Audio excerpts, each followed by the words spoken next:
And I really am grateful for, again, Rebel News, your readership, and the community that apparently fought on their own without telling anybody else. So we all have the same instincts: peace, happiness, and let's give everybody what they really need: home, shelter, food, love.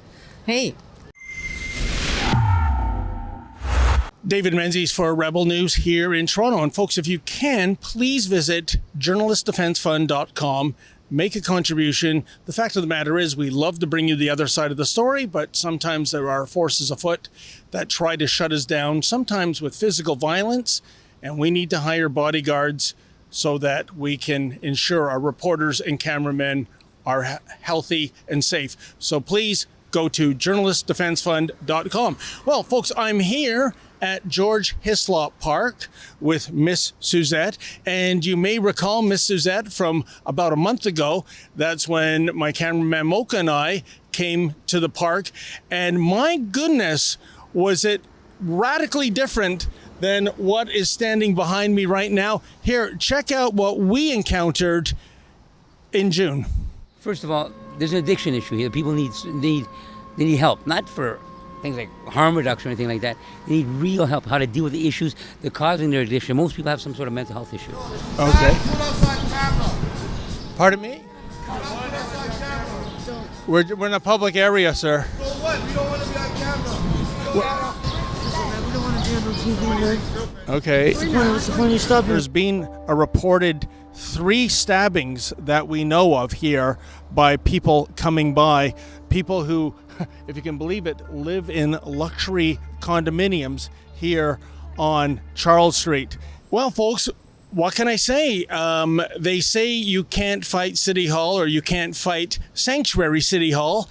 And I say bunk to that, because the fact of the matter is, shortly after that report aired, and something you would never see in mainstream media reports, I might add, that filthy squatter camp was cleared out finally by the authorities. And Miss Suzette, if you may recall, she lives in the neighborhood. This was a constant blight for her and her neighbors. And first of all, Miss Suzette, you must be happy that the park is being cleared out. And the reason why there's fencing here, as you were saying, they need to reseed the lawns because of the damage all those tents did. We're just delighted. And you know, David, before anything, we want to thank you and your readership, because I believe that's part of what was helping us. And the interview that you were kind enough to do with us that day, or myself, I can't recall anymore, really kind of went viral. I must say, too, I never heard of Rebel News before, and now I do. And everyone I talk to apparently has. So thank you for making me a part of this. And back to the park, we owe some of it to you for sure. I must say to you that when they cleared this up, I wanted to thank everybody, which I did. The most important thing was twofold. The 10 city people that were here, we wanted to make sure that they had a home to go to, not just another park. And the second one, of course, is to clear the park. So we were so successful. We are just so thrilled. And the lesson here is, you know, if you believe in something, go after it. Don't stop. Continue. Because most people were saying, there's nothing you're going to be able to do. I have room in my heart for those down on their luck, from those suffering from mental illness, those suffering from drug abuse issues. But the fact remains, you just can't set up shop, you know, in the middle of a neighborhood. This is a very commercial, residential neighborhood. These are luxury condominiums going up. People are using their hard-earned money to pay off a mortgage. And the negative impact of this camp, and if you turn a blind eye to it, well, pretty soon, what do you have? You have something like Seattle's Sanctuary City, or what we're seeing right now in Portland. So it's good to nip it in the bud, I say.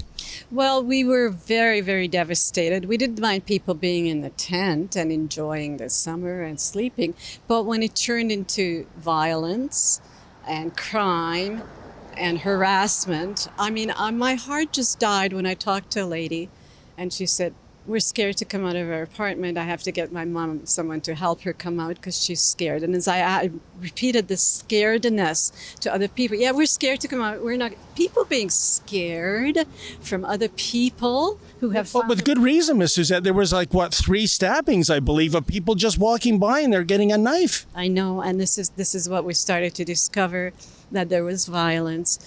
We found out that there's a lot of people out of jail resting here, bless their hearts, but and there was violence within the group itself. The couples were fighting and horrible things. Like one gentleman said, we saw some guy dragging his girlfriend by her hair across the grass. Wow. Okay, thank you very much for that visual, but these were not your normal peace-loving people. They have trouble. I want to thank you personally for having the bravery to take us through that human zoo. It was, I think you have great courage. I felt very intimidated, especially when those people were yelling at us to leave, even though we were in the public square. So, Miss Suzette, thank you for your courage, and thank you for stepping forward and blowing the whistle on this encampment. Thank you very much, and I never want to do this again. But please remember, you see something that's incorrect, that's wrong, do something about it and fix it. Don't just talk and wish and make weird comments. Honestly, David, go out and do it, and it can be done. And I really am grateful for, again, Rebel News, your readership, and the community that apparently fought on their own without telling anybody else. So we all have the same instincts. Peace, happiness, and let's give everybody what they really need. Home, shelter, food, love. Hey. Folks, once again, if you can, please make a contribution at journalistdefensefund.com.